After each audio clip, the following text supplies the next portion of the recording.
News સ્નેપમાં આપનું સ્વાગત છે। રાજકોટમાં હાઈકોર્ટ બેન્ચની માંગ, મોરબી બાર એસોસિએશનનો વિરોધ। રાજકોટ ખાતે હાઈકોર્ટ બેન્ચની સ્થાપનાની માંગને લઈને મોરબી બાર એસોસિએશન દ્વારા આવેદનપત્ર પાઠવવામાં આવ્યું હતું। માંગના સમર્થનમાં વકીલોએ કોર્ટની કાર્યવાહીથી અળગા રહી વિરોધ નોંધાવ્યો હતો। સૌરાષ્ટ્ર કચ્છના લોકોને ઝડપી અને ઓછા ખર્ચે ન્યાય મળી રહે તે માટે રાજકોટમાં હાઈકોર્ટ બેન્ચની વહેલી તકે મંજૂરી આપવા રાજ્ય સરકાર સમક્ષ માંગ કરવામાં આવી હતી। બ્યુરો ચીફ મયુર બાબરિયા, મોરબી।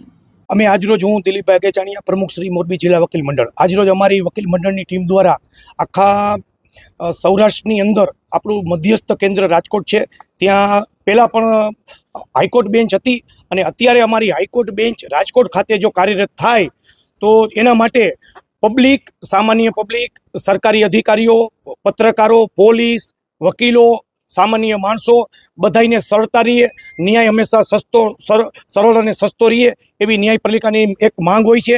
એ પ્રમાણે આજરોજ અમે તમામ સૌરાષ્ટ્રના વકીલોએ કોર્ટ કાર્યવાહીથી અલિપ્ત રહી અને રાજકોટ બેન્ચની માંગ સાથે અમે આજરોજ કલેક્ટર સાહેબને આવેદનપત્ર આપેલું છે અને બીજા રાજ્યોમાં જે હાઈકોર્ટ બેન્ચ આપવામાં આવેલી છે તેમ ગુજરાતમાં પણ અમને હાઈકોર્ટ બેન્ચની રાજકોટ બેન્ચમાં એક બેન્ચ આપો એવી અમારી પ્રબળ માંગણી છે, જેથી કરીને આખા સૌરાષ્ટ્રના માણસોને રોજ 300-400 કિલોમીટર લગી અમદાવાદના ધક્કા ખાવા પડે છે, એટલે સસ્તો અને સરળ ન્યાયનો હેતુ જળવાતો નથી। તેના માટે અમારી પ્રજાના માટે વકીલોએ પ્રબળ માંગણી ઉઠાવેલ છે કે રાજકોટને હાઈકોર્ટ બેન્ચ મળી રહે એવી અમારી માંગણી છે।